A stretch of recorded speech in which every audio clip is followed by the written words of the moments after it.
One waitress, an arrogant millionaire, and a grand piano, what began as a cruel attempt to belittle her, became a jaw-dropping moment that silenced the entire room. With nothing but her raw talent, she turned the tables and left egos shattered. You won't believe how this story unfolds. It was a warm Saturday evening at Bellagio's, an upscale restaurant nestled in the heart of Atlanta, Georgia. The air buzzed with lively conversations, the clinking of crystal glasses, and the soft hum of a jazz piano in the corner. Among the waitstaff was Monica, a 27-year-old waitress with a quiet demeanor but an unmistakable spark in her eyes. To most, she was just another server, moving swiftly between tables with practiced grace. But Monica carried a passion far larger than the luxurious dining room she worked in, her love for music. That night, the restaurant's serene ambiance was disrupted by the arrival of Charles Thornton, a wealthy entrepreneur infamous for his larger-than-life presence and sharp tongue. Flanked by his equally polished companions, Charles strode in with an air of dominance that turned heads and straightened spines. Known for his penchant for spectacle, Charles thrived on being the center of attention, often at the expense of those around him. As the evening unfolded, Charles's gaze fell on Monica. Something about her quiet determination piqued his interest, or perhaps his amusement. With a smirk, he began crafting a plan, one designed to put her on the spot and test her resolve. Would Monica rise to the occasion or crumble under the weight of his challenge? The tension between their worlds, a young woman fighting to keep her dreams alive, and a man eager to showcase his superiority, was palpable. What followed was an unexpected moment of defiance and brilliance that would change the room forever. Monica grew up in a small, close-knit town in Alabama, where dreams often seemed as distant as the stars. Her family's life was simple but far from easy. Raised by a single mother who worked double shifts as a nurse, Monica learned resilience from a young age. Her mother's tireless efforts ensured there was food on the table, but luxuries were few and far between. In the corner of their modest living room sat an old, slightly out-of-tune upright piano, a gift from a kind neighbor who could no longer play. From the moment Monica's small fingers touched the keys, a spark was lit. Music became her refuge, a space where she could pour her emotions, express her dreams, and escape the harsh realities of life. With no formal training, Monica taught herself to play, mimicking songs from the radio and later tackling classical pieces from secondhand music books. Her determination and raw talent didn't go unnoticed. By the time she was a teenager, Monica was performing at church, school recitals, and community events, earning quiet admiration from those around her. But talent alone wasn't enough to overcome life's hurdles. When Monica turned 18, the weight of financial struggles hit hard. Scholarships for music school didn't come through, and family responsibilities took precedence over dreams of conservatories and concert halls. Reluctantly, Monica set aside her aspirations and took on various jobs to help make ends meet. A few years later, Monica moved to Atlanta in search of better opportunities.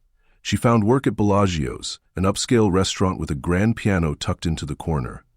Though her shifts left little time to play, knowing the piano was there gave her a sense of solace. Music for Monica had never truly left. It was simply waiting for her to find the courage to embrace it again. Despite the long hours and the demanding work, Monica held on to her dreams. Her passion for the piano burned quietly but persistently, like an ember waiting to ignite. She believed that one day, somehow, she would find her way back to the music that defined her. Little did she know, that day was closer than she imagined. It was a typical bustling Friday night at Bellagio's, with diners enjoying exquisite meals under the soft glow of chandeliers. Monica moved swiftly between tables, her tray balanced with practiced precision. She offered polite smiles and attentive service, her thoughts occasionally drifting to the grand piano tucked into the corner of the restaurant, a symbol of a dream she had yet to fully embrace. The doors swung open with a dramatic flourish, drawing the attention of staff and patrons alike. In walked Charles Thornton, a man whose presence was impossible to ignore. Charles was a wealthy entrepreneur, known as much for his charisma as for his sharp tongue and love of spectacle. His tailored suit, polished shoes, an air of entitlement announced his arrival as much as the cluster of equally polished companions who followed him. Charles surveyed the room with an expression of casual arrogance, his gaze landing on the grand piano before shifting to Monica. Something about her, perhaps her quiet determination or the spark in her eyes, seemed to amuse him. A smirk tugged at his lips, and it was clear he had already decided she would be the night's entertainment. Monica approached his table, her steps steady despite the strange energy radiating from him. "Good evening. Welcome to Pelagio's," she said, with a practiced smile. Charles leaned back in his chair, his eyes scanning her name tag. "Monica, is it? A charming name. Tell me, Monica, do you have any hidden talents?" The question caught her off guard. I play piano sometimes," she admitted softly, hoping to keep the conversation brief. It was during the course of the bender she'd discovered Beth. Charles's smirk widened, and he exchanged a knowing look with his companions. "A pianist, you say? How delightful! Why don't you give us a little performance? Show us what you've got." Monica froze, the weight of his words hanging in the air. "Oh, I couldn't," she replied quickly, forcing a nervous laugh. "I'm just here to work tonight." "Nonsense," Charles declared loudly, his voice booming across the room. "There's a piano right there. Surely, someone with your talents isn't afraid of a little audience." The diners turned their heads, intrigued by the commotion. Monica felt the heat of their stares, the silent judgment waiting to unfold. Her chest tightened as she glanced toward the piano. "I really shouldn't," she stammered, her voice barely above a whisper. Charles leaned forward, his expression smug. "Ah, I see. All talk, no talent. That's disappointing." The words hit Monica like a slap, his mocking tone cutting deeper than she expected. She clenched her hands at her sides, her mother's voice echoing in her mind.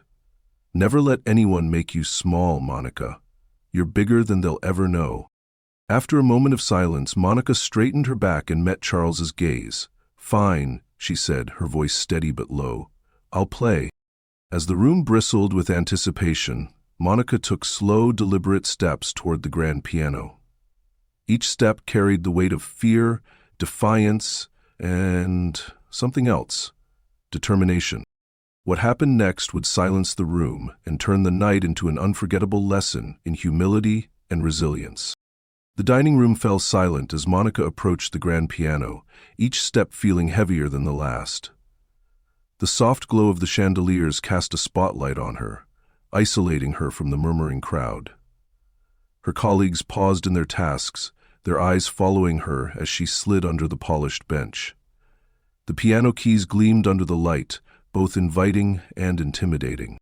Behind her, Charles leaned back in his chair, his smirk firmly in place, radiating smug satisfaction as though he'd already won the game.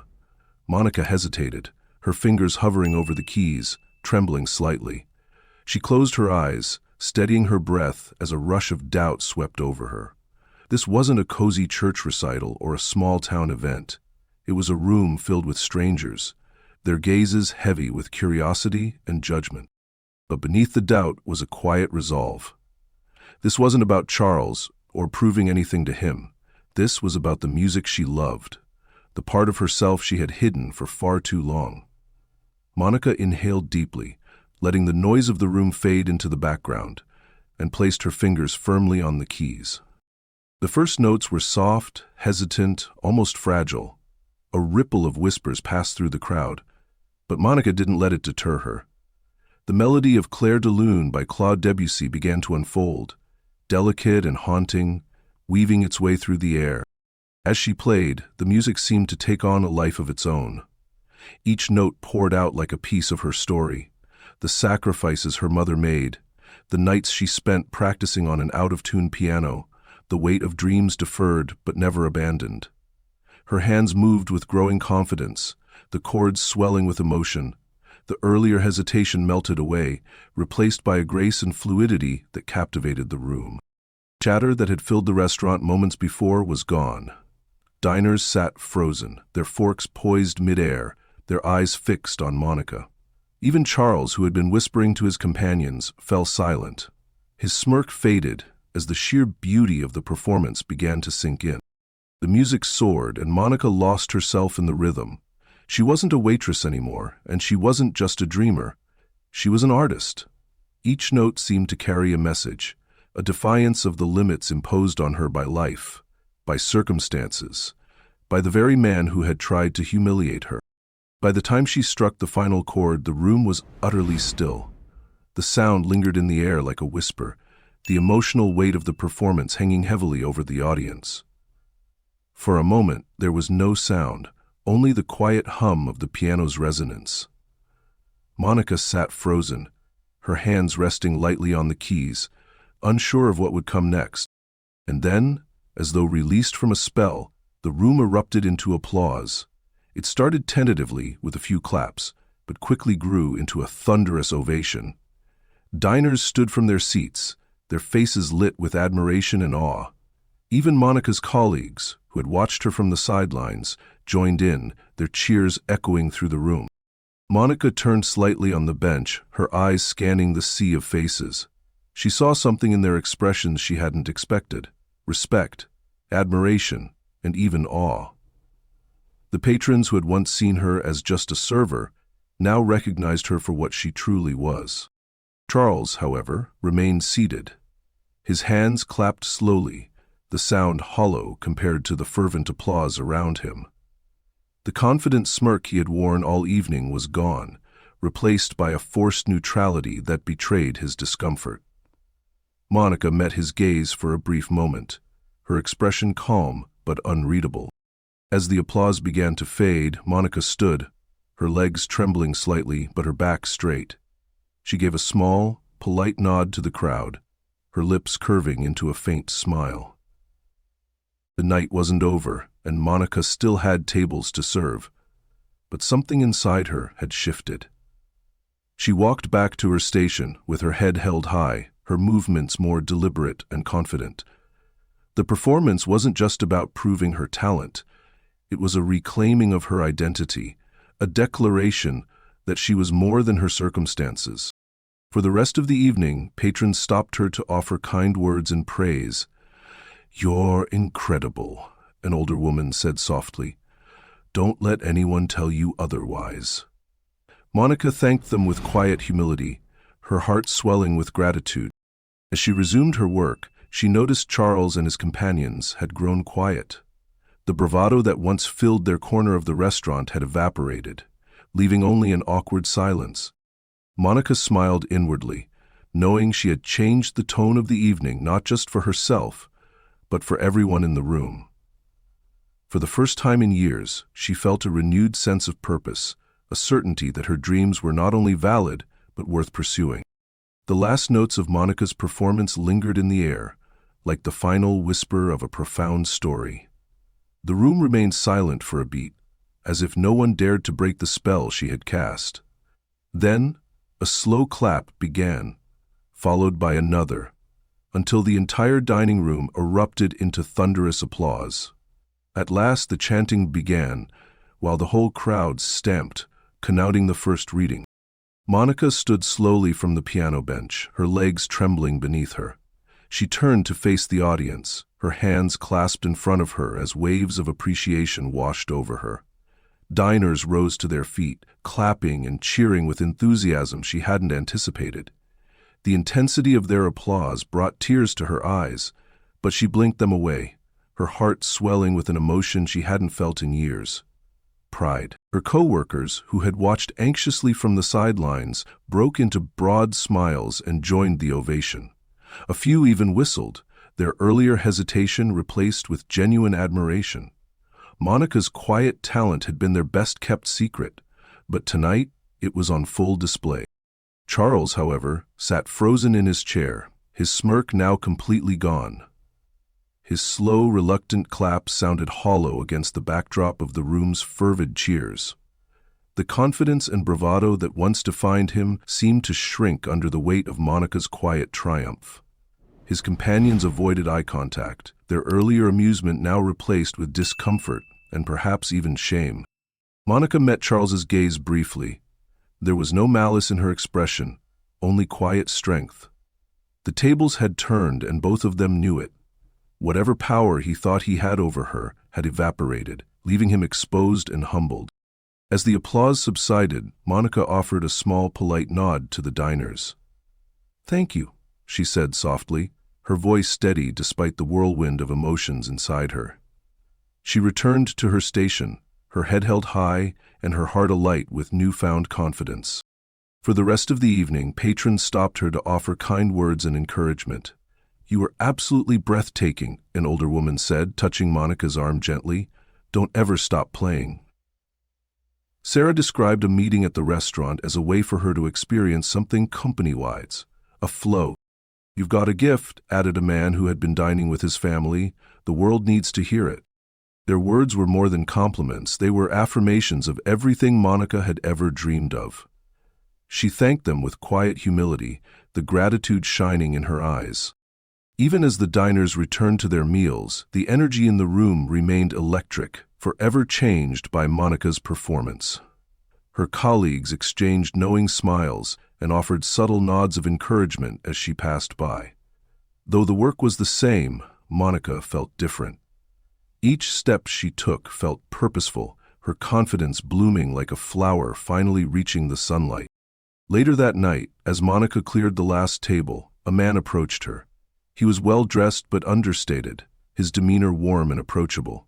"Excuse me," he said, his voice kind but firm. Monica looked up, startled. "Yes? I'm Daniel Grayson," he said, extending his hand. "I'm a music producer visiting from Nashville. I was here tonight, and, well, I have to say, I'm impressed. You've got something special." Her heart skipped a beat as she shook his hand. "Thank you," she said, trying to keep her voice steady. "I don't make promises I can't keep," he continued, "but I'd love to work with you. If you're interested, I'd like to help you record a demo. It's not much, but it could be a start." Monica's breath caught in her throat. A door had opened, a small one, but a door nonetheless. She smiled, her voice soft but filled with determination. "I'd love that." As Daniel handed her his card and walked away, Monica felt a wave of emotions. Relief, gratitude, excitement. They all swirled within her. This was the first tangible step toward the dream she had carried for so long. As the restaurant emptied and the lights dimmed, Monica took a moment to sit at the old upright piano in the back room. She ran her fingers over the worn keys, playing a soft melody as her thoughts drifted. The events of the evening weren't just a triumph over Charles. They were a reclaiming of her voice and her identity. Monica had spent years doubting herself, hiding her talent, and resigning her dreams to the background. But tonight, she realized her music was more than just a passion. It was her strength, her story, and her power. As she walked home under the crisp night sky, Monica's steps felt lighter, her heart filled with certainty. She wasn't just a waitress, and she wasn't just a dreamer. She was an artist, and nothing, not mockery, not fear, not circumstances, could take that away from her. Monica's story is one of resilience, authenticity, and the undeniable power of staying true to oneself. In the face of humiliation, she could have walked away, letting fear and doubt silence her dreams. Instead, she chose courage. She sat at that piano and let her music do the talking, not to prove anything to anyone else, but to reclaim her voice and remind herself of her worth. Life is full of moments like these, times when the world seems to test our resolve, when circumstances or people challenge our dreams and make us question our potential.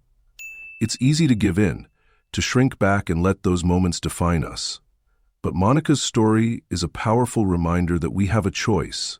We can choose to rise, to step into the light, and to embrace the very things that make us unique. Her journey isn't just about playing the piano or silencing a room with her talent. It's about rediscovering her identity and realizing that her passion isn't just a dream, it's a part of who she is. It's what gives her strength, purpose, and a voice no one can take away. Think about your own life for a moment. What dreams have you set aside because of fear or doubt? What talents have you hidden away, afraid they might not be good enough? Monica's story teaches us that even in the smallest opportunities, like a piano in the corner of a restaurant, we can find the courage to take that first step towards something bigger. Resilience isn't about never falling. It's about getting back up every time life knocks you down. Authenticity isn't about being perfect. It's about being true to yourself, even when the odds seem stacked against you. And challenges? They're not roadblocks. They're stepping stones. Opportunities to grow and prove to yourself just how strong you can be. Monica's bravery inspired an entire room of people that night. Her performance silenced doubt, shattered arrogance, and reminded everyone present of the transformative power of authenticity. And when the opportunity came, a chance to work with a music producer, she didn't hesitate. She stepped forward, fueled by the realization that she didn't need to wait for validation or permission to chase her dreams. So, what about you? What's holding you back? Is it fear of failure? The opinions of others? Or, perhaps, the belief that your dreams are too far out of reach? Monica's story is a testament to the fact that no dream is too big, no obstacle too great, and no moment too small to take a step forward. Let her story be your inspiration. If you're waiting for the perfect time, remember, the perfect time doesn't exist. The only time that matters is now. Take that step. Play your song, write your story, or pursue whatever dream sets your soul on fire. You might just inspire someone else along the way. If Monica's journey moved you, we'd love to hear your thoughts. Share your own stories of resilience and triumph in the comments. And don't forget to subscribe to Real Life Stories for more inspiring tales of courage and determination. Your story could be the next one we share.